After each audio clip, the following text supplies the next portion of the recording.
Kung matatandaan noon, diretsahang inamin ni John Lloyd Cruz na hindi pa siya handang maging tatay nang dumating ang anak nila ni Ellen Adarna na si Elias Modesto. Ayon sa aktor, hindi talaga nila pinlano ni Ellen ang pagsilang ng kanilang panganay, ngunit agad naman niyang nilinaw na wala siyang pinagsisisihan sa nangyari. Sinabi rin ng aktor na hindi naman siya natakot sa responsibilidad bilang tatay ni Elias pero talagang hindi pa niya inexpect na magkakaroon na siya ng anak.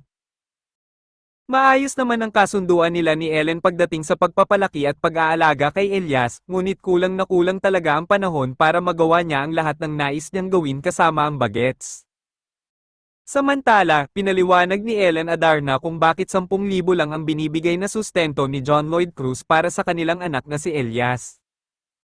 Ibinahagi ng aktres na si Ellen Adarna na siya mismo ang nagsabi kay John Lloyd Cruz na sapat na ang 10,000 para kay Elias.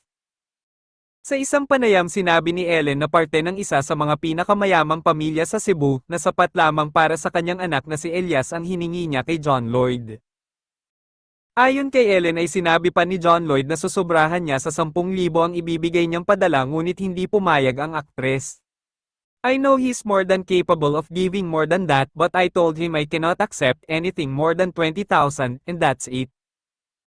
I also have, because we are co-parenting, I have my obligations and responsibilities for Elias, so it's just fair. Dagdag pa ni Ellen Adarna, so there. Anything more than 20,000 for me is just not right, morally not right because he's not schooling yet. He hasn't started school, so that's just basic needs. Kinwestiyon naman ng mga followers ni Ellen Adarna, ang amount ng sustento ni John Lloyd, tila napakakulang raw ito para sa bata.